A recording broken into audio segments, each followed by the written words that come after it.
نحمده ونصلي ونسلم على رسوله الكريم أما بعد فأعوذ بالله من الشيطان الرجيم بسم الله الرحمن الرحيم عن ابن مسعود رضي الله تعالى عنه عن النبي صلى الله عليه وسلم قال إن الصدق يهدي إلى البر إلى آخره. صدق النبي الكريم. الصلاة والسلام عليك يا سيدي يا رسول الله وعلى آلك وصحبك يا سيدي يا حبيب الله. الصلاة والسلام عليك يا سيدي يا رسول الله وعلى آلك وصحبك يا سيدي يا حبيب الله. حضرت عبداللہ بن مسعود رضی اللہ تعالیٰ عنہ اس حدیث پاک راوی ہیں.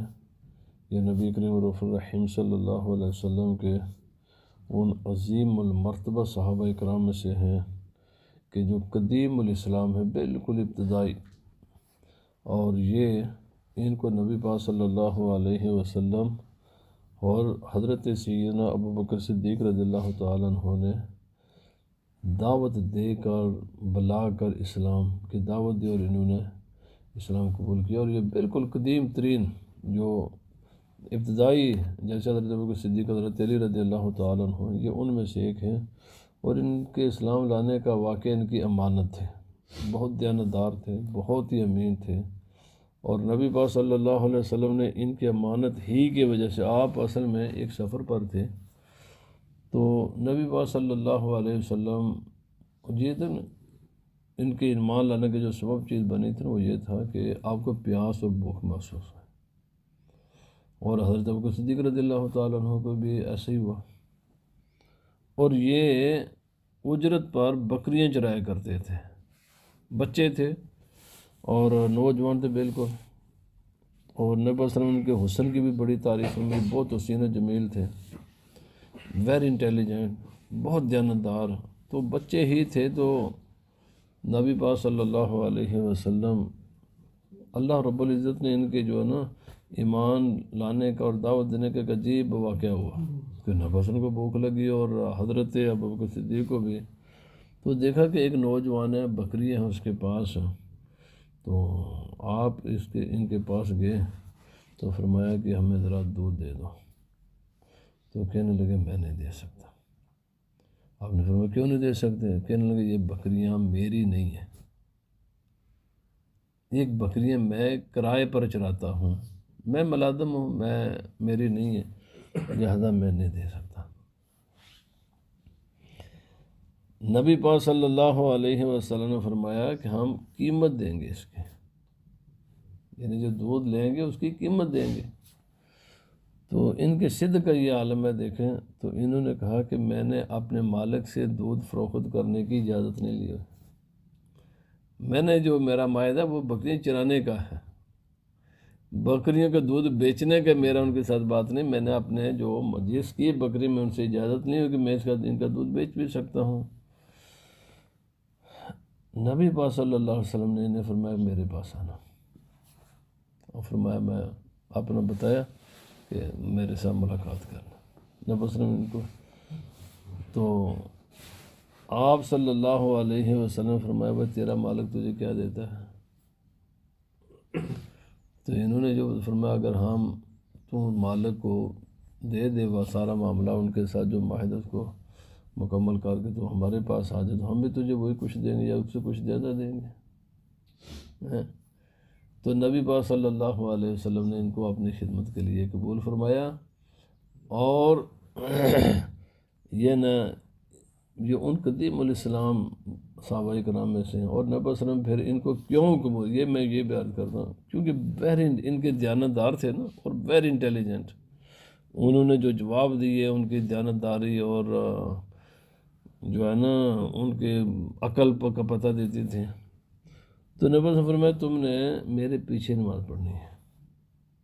نماز میں بالکل نبی پاک صلی اللہ علیہ وسلم اپنے پیچھے کو کھڑا کرتے ہوئے فرمایا میری ہر حرکات و سکنات کو تو نے دیکھنا ہے. کیوں؟ جو بھی دیکھو اس کو یاد کرو، اور جو یاد کرو اس کو آگے امت تک پہنچا دو.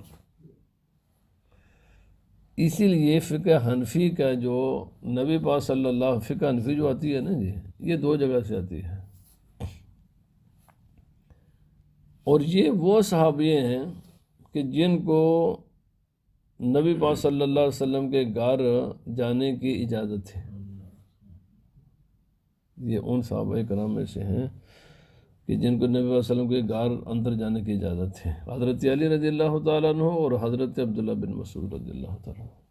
ان کی عظمت و شان اگر آپ پڑھیں نا، ان کے حالات زندگی تو چونکہ ابتدائی ایام سے لے کر پوری زندگی نبی پاک صلی اللہ علیہ وسلم کے ساتھ رہے، اور نبی پاک صلی اللہ علیہ وسلم کے جو گھر کے اندر کے معاملات کے بھی یہ شاہد ہیں، اور باہر کے، اور باہر بھی وہ کہ نبی صلی اللہ علیہ وسلم کو اپنے پیچھے کھڑا کر دیتے اور یہ حکم لگایا جائے کہ تم نے سارے معاملات پر نظر، جو دیکھو اس کو محفوظ کرو، جو محفوظ کر لو آگے تم نے میری امت تک پہنچانا۔ فقہ حنفی دو جو ہے نا اس کے سورسز، پوری فقہ حنفی جو ہے نا ان میں سے ایک ہے حضرت عبداللہ بن مسعود، ان کے شاگرد حضرت ابراہیم نخعی، اور ان کے شاگرد حضرت حماد بن سلیمان، اور ان کے حضرت امام اعظم امام ابو حنیفہ۔ دوسرا فقہ حنفی کے ماخذ ہیں حضرت علی رضی اللہ تعالیٰ عنہ، یہ بھی قدیم الاسلام، بالکل جو ابتدائی حضرت سیدہ خدیجہ رضی اللہ تعالیٰ عنہ اور حضرت ابوبکر صدیق اور حضرت علی، یہ ان پہلے لوگوں میں سے جنہوں نے سب سے پہلے اسلام قبول کیا۔ اور حضرت عبداللہ بن عمر، یہ تین جو پوری فقہ حنفی ادھر سے آتی ہے۔ نبی پاک صلی اللہ علیہ وسلم، نبی صلی اللہ علیہ وسلم سے کس نے لیا؟ سارا علم، سارا دین، سب کچھ نبی صلی اللہ علیہ وسلم نے اہتمام کے ساتھ ان کو اپوائنٹ کیا، مقرر کیا کہ تم نے دیکھا۔ اب یہ جو لوگ آج کل اس قسم کی باتیں کرتے ہیں، ذرا یہ دیکھیں کہ دو ہیں چیزیں، ایک ہے شرف صحابیت، ایک ہے شرف اہل بیت۔ فقہ حنفی کو دونوں ہی اصل ہے۔ حضرت علی رضی اللہ تعالیٰ عنہ، حضرت عبداللہ بن مسعود، حضرت عبداللہ بن عمر رضی اللہ تعالیٰ عنہم، ساری فقہ حنفی جا کر ان تین پر مل جاتی ہے، اور ان تینوں نے جا کر نبی پاک صلی اللہ علیہ وسلم جو کچھ دیکھا۔ اب چونکہ لوگ بات کرتے ہیں مختلف والوں، اور بھائی اللہ کے بندو، ابتدا سے لے کر اخیر تک جو صحابی نبی صلی اللہ علیہ وسلم کے ساتھ رہے نا وہ یہ ہیں۔ چلو حضرت عبداللہ بن عمر تو 6 سال میں حضرت عمر رضی اللہ تعالیٰ عنہ مسلمان ہوئے، لیکن حضرت عبداللہ بن مسعود تو بالکل یہ چھٹے ہیں۔ 4 لوگ پہلے، حضرت ابوبکر صدیق، حضرت خدیجہ، حضرت علی، حضرت زید بن حارثہ، اور غلامہ پھر حضرت بلال، اور یہ ہیں 6 نمبر پر حضرت عبداللہ بن مسعود، اور بالکل ابتدائی ہی میں یہ مسلمان ہو گئے، اور ساری زندگی نبی پاک صلی اللہ علیہ وسلم کے ساتھ رہے، اور ایسے ساتھ رہے کہ جب کبھی بھی نبی صلی اللہ علیہ وسلم سے جدا نہیں ہوئے۔ ان کی روایات کے مقابلے میں کوئی دوسری روایت کا جو مضبوطی ان کی روایت کی ہوگی، انہوں نے جو کوئی دین نبی پاک صلی اللہ علیہ وسلم کی امت کو دیا ہے وہ مضبوطی کوئی بھی نہیں کر سکتا۔ وجہ اس کی یہ ہے کہ اول تاخر نبی صلی اللہ علیہ وسلم کے ساتھ رہے ہیں، اول تاخر۔ اور مثلا حضرت ابو ہریرہ رضی اللہ تعالیٰ عنہ، بڑی روایت، ان کی روایت ان سے بھی زیادہ ہیں احادیث میں، مگر آپ ہجرت کے بعد اسلام لائے، بہت بعد۔ اور صحابہ کرام ہیں، بڑی روایات ہیں، مگر یہ سب لوگ اسلام میں قدیم نہیں ہیں۔ چونکہ قرآن پاک میں، میرا یہ ٹاپک نہیں، میں ادھر جانا نہیں چاہتا تھا، چلو چلا گیا ہوں تو آپ بات مکمل کر لوں۔ قرآن پاک میں بھی نسخ ہے، ما ننسخ من آیت او ننسیہ ناتی بخیر منہا مثلیہ، خود قرآن پاک نے کہا ہے۔ اور اس لیے یہ آج کل جو لوگوں میں کہ فتنہ فساد ہے نا، یہ قرآن پاک کا ترجمہ پڑھنے والا یہ نرا فتنہ ہے۔ کیوں؟ کہ لوگوں کو پتہ نہیں قرآن کی حقیقت کیا ہے۔ اسی طرح یہ حدیث کی کتابیں کھول کر پڑھ کر مسئلے بتانے والے سوائے امت میں فتنہ پیدا کرنے کے اس کے سوا کوئی حقیقت نہیں ہے۔ اور یہ جو حکمران لوگوں کو کہتے ہیں بھائی قرآن پاک کا ترجمہ پڑھو، سوائے امت مسلمہ کو فتنہ میں ڈالنے کے علاوہ اس کی کوئی حقیقت نہیں ہے، سوائے قرآن اسلام کو تباہ کرنے کے علاوہ اس کا کوئی نتیجہ نہیں ہے۔ کیوں نتیجہ نہیں ہے جی؟ اس کی بے شمار وجوہات ہیں، ان میں سے وجہ ایک یہ ہے کہ قرآن حکیم میں نسخ ہے۔ نسخ کا معنی یہ ہے کہ بہت سے احکام ہیں جو اللہ رب العزت نے وقت کے لیے نازل فرمائے ہیں۔ وقت کا معنی یہ ہوتا ہے، میں آپ کو آسان سی مثال دے دیتا ہوں تاکہ آپ کو سمجھ جائیں کہ آج کل جو بے شمار روڈ ہیں نا ون وے، ان کے جو پہلے پلان ہیں نا وہ ون وے والے نہیں ہوں گے، وہ ڈبل وے والے ہیں۔ اوپر جنہوں نے ان کو ون وے بنایا نا، ان کا پروگرام تھا کہ اتنے عرصے کے بعد ہم ان کو ون وے کر دیں گے۔ بات سمجھے نا؟ ابھی یہ فیکٹری بن رہی ہے جو باہر، یہ پہلے فیکٹری نہیں تھی، پہلے کچھ اور تھا یہاں، آج کچھ اور ہے۔ اوپر جس بنانے والے نے پہلے بنائے تھے نا، اس نے کہا تھا میں اتنا ایک عرصہ یہاں رکھیں گے، اس کا بھی ایک پلان ہوگا، اس کے پلان پر لکھا ہوگا کہ یہ کتنے عرصے تک بلڈنگ قائم رہے گی، بالکل اس پر لکھا ہوتا ہے۔ 100 سال ہے، 200 سال ہے، 400 سال ہے، جتنا ہے۔ جس دن وہ ٹائم پورا ہو جائے گا اس کو گرا دیں گے، اگر جس کو کچھ بھی نہ ہو گرا دیتے ہیں۔ کیوں گرا دیتے؟ بس اس کی لمٹ ہی ہم نے اتنی رکھی ہوئی ہے۔ قرآن مقدس میں رسول اللہ صلی اللہ علیہ وسلم کے ارشادات و فرمودات میں نسخ ہے، اور پوری شریعت میں نسخ ہے۔ پورا قرآن پاک نے نسخ نہیں کیا۔ حضرت موسیٰ علیہ السلام کی شریعت پر آج عمل کرنے کی اجازت ہے؟ تو رات کتاب کس کی ہے؟ خدا کی ہے۔ انجیل کتاب کس کی ہے؟ خدا کی ہے۔ زبور کتاب کس کی ہے؟ خدا کی ہے۔ قرآن پاک نے سب کو اگر منسوخ نہیں کر دیا، منسوخ ہے، اب ان پر عمل کرنا حرام ہے، حالانکہ وہ اللہ کی کتابیں ہیں۔ تو جس طرح اس قرآن پاک نے سب کا تمام کتابوں کو منسوخ کیا نا، اور اس کو نسخ تو قرآن پاک میں اللہ پاک نے بیان فرمایا کہ قرآن نے اگر سب کا شریعت کو منسوخ کر دیا ہے، بس جتنے حصہ رکھا وہ باقی رہے گا، جو حصہ نہیں رکھا وہ نہیں رہے گا۔ اسی طرح قرآن پاک میں بھی ایسی آیات ہیں، بہت سی آیات ہیں جو قرآن پاک میں نسخ منسوخ۔ اسی طرح نبی پاک صلی اللہ علیہ وسلم کے اعمال ہیں، ارشادات ہیں، بعض منسوخ ہیں، ان پر عمل کرنا حرام ہے، بعض ناسخ ہیں۔ ناسخ منسوخ کا ہم علم ہے۔ جس انسان کو ناسخ منسوخ کا علم نہیں ہے، اس کو بھائی قرآن پاک میں بہت سی آیتیں ہیں جن پر عمل کرنا منع ہے، اور جب پتہ ہی نہیں تمہیں کس آیت نے اس کو منع کیا ہوا، بچوں کو جب پڑھاؤ گے تمہیں تو گمراہی پھیلے گی نا۔ اسی لیے صحابہ حضرت عمر فاروق رضی اللہ تعالیٰ عنہ، آپ نے ایک آدمی کو مسئلہ بیان کرتے ہوئے دیکھا، آپ نے فرمایا نسخ منسوخ کا پتہ ہے؟ کہنے کا نہیں۔ آپ نے جیل میں ڈالا، سزا دی اس کو، جب تمہیں پتہ ہی نہیں ہے کہ قرآن پاک ہے۔ بھائی قرآن پاک نماز میں پڑھنے کے لیے، ثواب میں پڑھنے کے لیے ہے۔ آپ جانتے ہیں قرآن پاک کے صرف کوئی 516 آیتیں ہیں جن پر عمل ہے، 6660 یا جو بھی ہیں، ان میں سے صرف 516 ہیں جن پر جو عمل کے لیے ہیں، باقی تو نماز میں تلاوت کے لیے، باقی ثواب کے لیے، باقی چیزیں ہیں۔ اور جو ہیں ان میں بھی نسخ ہے، عمل نہیں ہے، ان پر عمل کرنے بلکہ منع ہے۔ بہت سی ایسی آیتیں ہیں قرآن پاک میں۔ تو اس لیے چونکہ نسخ اسلام میں ہے، میں آپ کو ایک اور مثال دیتا ہوں، چونکہ پھر درس اسی پر ہو جائے گا، چونکہ یہی مسئلہ میں کہتا ہوں پھر مکمل کر لیں۔ میں آپ کے تاکہ آپ کو یہ سمجھیں نسخ کیا چیز ہے، خدا کے احکام کیسے ہیں۔ حضرت آدم علیہ السلام کے زمانے میں نکاح کیسے ہوتا تھا جی؟ کس کا بیٹی تھی، کس کا بیٹا ہوتا تھا؟ حضرت آدم ہی کا بیٹا، حضرت حوا ہی کا بیٹا، اور حضرت حوا اور حضرت آدم ہی کی بیٹی ہیں، نکاح ہوتا تھا نا۔ آج ہے یہ؟ آج یہ ہے کرتا ہے کوئی دنیا میں؟ نہیں کرتا۔ اس نکاح کو ہم جائز سمجھیں گے نا؟ جائز سمجھتے ہیں۔ کیوں؟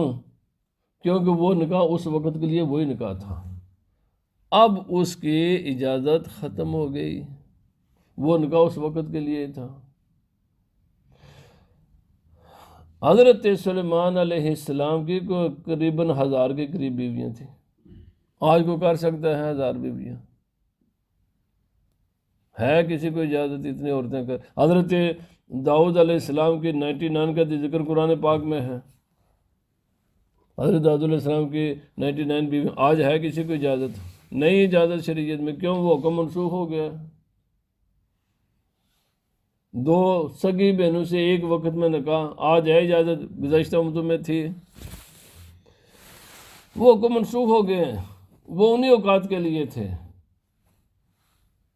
اسی طرح قرآن پاک میں بھی ہیں کچھ بہت سی چیزیں تھیں، مثلا شراب ہے، شراب آپ حدیث میں دیکھیں گے صحابہ کرام شراب پیتے تھے، بے شمار آپ کو حدیثیں ملیں گے شراب صحابہ کرام کی شراب پینے کی، آپ کو حدیث میں ہے ملیں گے آپ کو۔ اور بھائی وہ اس وقت کے واقعات ہیں جب یہ حرمت کی آیتیں نازل نہیں ہوئی، میں آپ کو بالکل آسان باتیں سمجھا رہا ہوں۔ شراب کی حدیثیں ہیں، پینے کی بھی ہیں، واقعات بھی ہیں، سب کچھ ہے، قرآن پاک میں بھی ہے۔ اب ان آیات کو لے کر تم شراب پیو گے، ان حدیث کو دلیل بنا کے شراب پیو گے، اور بھائی ہم کہیں گے بھائی ٹھیک ہے یہ اس وقت کے واقعات ہیں کہ جب ان کی اجازت تھی، جب روک دیا گیا تو اب قیامت تک یہ ختم ہو گئی ہیں وہ چیزیں۔ دو قسم کے واقعات ہیں، ایک تو نسخ ہے، دوسرا مسئلہ جو ہے نا وہ ہے حقیقت اور مجاز کا۔ جب تک کسی کو زبان ہی کی نہیں پتہ، اور زبان مامور خدا الفاظ دنیا کے ہر زبان میں ہر لفظ ایک تو حقیقی معنی میں استعمال ہوتے ہیں، اور بے شمار الفاظ ہیں جو مجازی معنی میں استعمال ہوتے ہیں۔ وہ جو لفظ اس کا حقیقی معنی تھا اس کو وہ معنی استعمال، یا تو اس حقیقی معنی پر عمل کرنا ہی ناممکن ہوتا ہے یا مشکل ہوتا ہے، یہ چھوڑ دیا جاتا ہے۔ جب کسی کو پتہ ہی نہیں ہے کہ یہ لفظ جو قرآن پاک میں جو حدیث پاک میں استعمال ہوا ہے یہ اپنے حقیقی معنی میں ہے یا مجازی معنی میں ہے، پھر حقیقی معنی میں تو وہ بیچارہ کیا کرے گا، گمراہی ہوگا نا۔ جب لفظ جو زبان ہی کا نہیں علم، زبان کی خبر ہی نہیں ہے۔ اور پھر یہ بات ہے الفاظ کئی قسم کے ہوتے ہیں، بعض الفاظ ایسے ہوتے ہیں کہ لفظ ایک ہے معنی ایک سے زیادہ ہوتے ہیں۔ میں لائٹ ہے، یہ لائٹ ہے لفظ ہے، انگلش میں لائٹ لفظ ہے نا، کائنڈ ہے، کائنڈ کا معنی کتنے ہیں، ایک سے زیادہ ہیں۔ لیٹر ہے، اس کے معنی کتنے ہیں، کئی الفاظ اس کے معنی ہیں۔ لائٹ کے کتنے معنی ہیں، ایک سے زیادہ معنی ہیں، اور دونوں حقیقی معنی ہیں۔ جب ایک لفظ کے 2 3 4 5 10 معنی ہوتے ہیں، مثلا صلاۃ کا لفظ ہے جو قرآن پاک میں لفظ استعمال ہوا ہے، اس کا ایک معنی ہے، اس میں بے شمار صلاۃ کے معنی ہیں۔ اب تم بچوں کو جب پڑھاؤ گے لفظ تو وہ بعض ایسے الفاظ ہیں، اور یہ صرف عربی زبان میں نہیں ہے، آپ انگلش میں نکالیں، کسی لفظ میں نکالیں، پھر دیکھو اس کے نیچے ایک لفظ کے کتنے معنی، ایک انگلش میں ایک لفظ کو کتنے معنی میں استعمال کرتے ہیں یہ لوگ۔ انگلش میں نکال کر کوئی بھی ڈکشنری دیکھنا، یہ لفظ لکھا ہو اس کے نیچے پورا بعض اوقات پورا آدھا صفحہ لکھا اس کے معنی ہوتے ہیں۔ لفظ ایک ہوتا ہے اس کے کوئی 15 20 40 معنی لکھے ہوتے ہیں۔ اب اس میں سے ادھر کون سا لینا ہے جی، اس کا تعین کون کرے گا؟ یہی بات حدیث پاک میں ہے، یہی حدیث قرآن پاک میں ہے۔ مشترک اس کو کہتے ہیں۔ پھر الفاظ عام ہوتے ہیں، خاص ہوتے ہیں، الفاظ کے ایک اپنا ایک پورا علم ہے زبان کا، حقیقت کا ہے، مجاز کا ہے، استعارے کا ہے، کنائے کا ہے، صریح کا ہے، ہزاروں قسم کے زبان کے معاملات ہیں۔ تو جب زبان کسی کو بچے کو پڑھے نا قرآن پاک پر، اچھے لوگ کہتے ہیں جی قرآن اوپر آیا ہے، قرآن پاک ہدایت کے لیے، اوپر تمہیں ہدایت کے نہیں، قرآن پاک صرف نبی پاک صلی اللہ علیہ وسلم تشریح کر سکتے ہیں۔ اور نبی پاک صلی اللہ اگر قرآن پاک صرف زبان سے سمجھا جاتا نا تو صحابہ کرام بالکل سمجھ لیتے ہیں، پر صحابہ کرام بھی نہیں سمجھ سکے، انہیں بھی ضرورت پڑتی تھی نبی پاک صلی اللہ علیہ وسلم سے پوچھنے کی۔ وہ اہل زبان تھے، بہت بڑے، وہ ماہر تھے زبانوں کے، زبان ان پر بس تھے۔ جب وہ قرآن پاک نبی پاک صلی اللہ علیہ وسلم کے ارشادات و فرمودات کو سمجھنے سے قاصر رہے، اور انہوں نے بار بار نے پسند سے پوچھا رسول اس کا معنی کیا ہے، اس کا معنی کیا ہے، اس کا معنی کیا ہے، تو جب صحابہ کرام اہل عرب تھے، اہل زبان سے، ان کو نہیں سمجھ آئی، انہیں بھی پوچھنا پڑتا تھا۔ تو آج کا ایک کوئی انڈیا یا پاس نے کسی کا کو بچے کو دے دیا قرآن پاک تم کرو جی، تو پھر یہی رزلٹ نکلیں گے جو آج نہیں کر رہے ہیں۔ قرآن پاک کو اللہ کی کتاب ہے، جس نے اتارا ہے نا اسی خدا نے کہا کہ اس کی تشریح کرنے کا اکثر نبی پاک صلی اللہ علیہ وسلم کو ہے۔ حضرت ابوبکر صدیق کو بھی حق نہیں تھا، حضرت عمر فاروق کو بھی یہ حق نہیں تھا۔ قرآن پاک کی تشریح نبی پاک صلی اللہ علیہ وسلم ہی کر سکتے ہیں۔ پوری دنیا کے بھی انسان مل جاتے نا، پوری روئے زمین کے انسان، عرب غیر عرب بھی مل جاتے نا، جو الفاظ کے معنی نبی پاک صلی اللہ علیہ وسلم نے بیان فرمائے ہیں، روئے زمین کی بھی ڈکشنری جمع کر دیتے نا، ان الفاظ کے معنی نہیں بیان کر سکتے تھے۔ میں ایک مثال دیتا ہوں، زکوٰۃ ہے جی، زکوٰۃ ایک لفظ ہے، اس کا زبان میں معنی ہے ذبح کرنا یا کسی چیز کو بڑھائی دینا، یا اس کا معنی ہے پاک کرنا۔ اگر زکوٰۃ کا معنی نبی پاک صلی اللہ علیہ وسلم جو آج ہم سمجھتے ہیں، اگر نبی پاک صلی اللہ علیہ وسلم اس کا معنی نہ بیان فرماتے ہیں تو ڈکشنریاں اٹھاتے، ڈکشنری میں لکھا ہوتا ہے ذبح کرنا، کس چیز کو ہم ذبح کریں گے؟ ڈکشنریوں میں معنی ہے بڑھانا، کس چیز کو بڑھائیں گے؟ ڈکشنریوں میں معنی بھی میں نے جو دیا یعنی وہ پاک کرنا، یہ اس کے معنی ہیں۔ جو نبی صلی اللہ علیہ وسلم نے بیان فرمائی کسی ڈکشنری میں معنی ہی نہیں ہے۔ اگر نبی صلی اللہ علیہ وسلم فرض کریں نہ روئے زمین کے انسان بھی جمع ہو جاتے ہیں تو زکوٰۃ کا معنی وہ نہیں بیان کر سکتے تھے جو نبی پاک صلی اللہ علیہ وسلم بیان فرمایا۔ یہی حال زکوٰۃ نماز کا، یہی معنی سوم ہے نا، لفظ ہم کہتے ہیں جی سوم کو میں نے رک جانا، اسٹینڈ اسٹل ہو جانا، یہی معنی ہے ڈکشنری میں لکھا ہوا۔ جو سوم کا معنی نبی پاک صلی اللہ علیہ وسلم نے بیان فرمایا ہے، پورا عرب بھی مل جاتا، روئے زمین کے انسان بھی مل جاتے ہیں، جن بھی مل جاتے ہیں۔ اگر نبی پاک صلی اللہ علیہ وسلم یہ معنی بیان نہ کرتے جو آج ہم سمجھتے تو ہمیں پتہ نہیں چل سکتا تھا اپنی عقل سے، یا کتابوں کے حلف سے، یا شاعروں کے حلف سے، یا زبان کے حلف سے۔ یہ تبھی ہمیں پتہ چلا جب نبی پاک صلی اللہ علیہ وسلم نے بیان کیا ہے۔ یہی آج کا مسئلہ، یہ باقی ہر چیز کا مسئلہ، یہ وضو کا مسئلہ، ہر چیز کا یہ مسئلہ ہے۔ آج ہمارے پاس جو علم ہے نا، یہ ڈکشنریوں سے ممکن ہی نہیں ہے۔ تو اس لیے تمام ماہرین تعلیم کہتے ہیں سب سے پہلے ابتدائی باتیں سکھانی چاہیے۔ ہم کیا کرتے ہیں، احمق اور ایک وہ پاکستان کا وزیر اعظم بیوقوف اگلے درجے کے عمران خان بٹھا دیا، اس احمق اگلے درجے کا، میں صحیح کہتا ہوں۔ بس دنیا میں کوئی کتاب جو پی ایچ ڈی کے لیول میں پڑھائی جاتی ہے وہ کبھی کسی نے پرائمری اسکول میں بھی پڑھائی ہیں کتابیں؟ کوئی دنیا کا باشعور انسان وہ کتابیں جو پی ایچ ڈی میں پڑھائی جائیں ان کو دے دیا جائے تیسری چوتھی جماعت کے بچوں کو دے دیں گے، پھر تباہی ہوں گے۔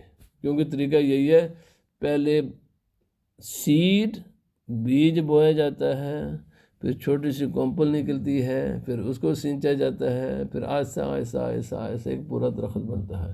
علم بھی ایسی چیز ہے، پہلے اس کی ایک بنیاد ہوتی ہے۔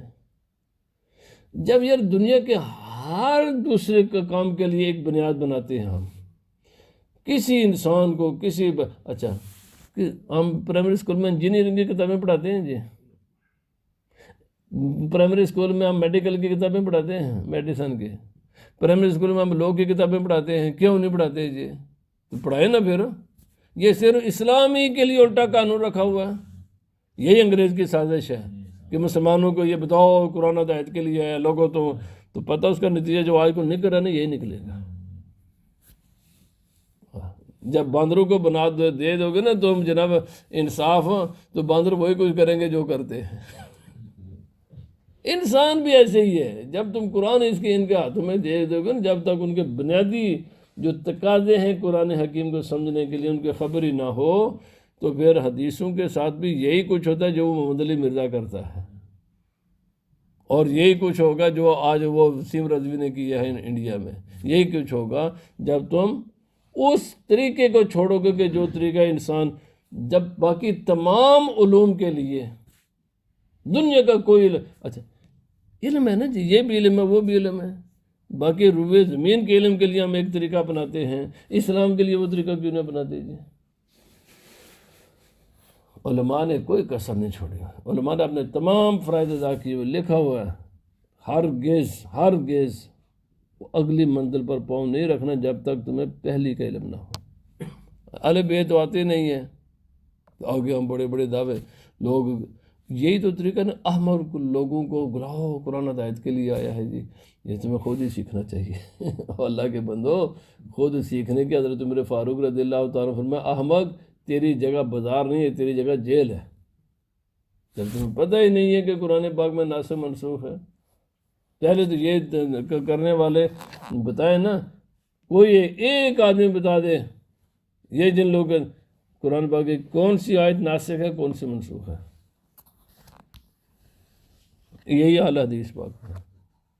حدیث میں ہر قسم کی حدیث ہے، پر ہر حدیث عمل کے لیے نہیں ہے۔ کیوں؟ کونسل اس میں جاؤ نا، سارے پلان موجود ہیں، ہر قسم کا پلان، پر اب تمہیں ون وے روڈ پر ڈبل وے کرنے کی اجازت نہیں ہے۔ پلان موجود ہے ادھر، پلان وہ موجود ہوں گے، پر اب وہ صرف رکھے ہوئے کہ پہلے یہاں پر ٹو وے ہوا کرتا تھا، یہ انفارمیشن کے لیے ہیں وہ پلان۔ اب تم اس پر عمل نہیں کر سکتے، اب ہم نے اس کو بنا دیا ون وے۔ بات سمجھ گیا؟ آسانی کے ساتھ میں سمجھ، یہی ہے۔ اللہ پاک ہمیں عمل کی توفیق عطا فرمائے۔ الصلاۃ والسلام علیک یا سیدی یا رسول اللہ وعلی آلک و اصحابک یا سیدی۔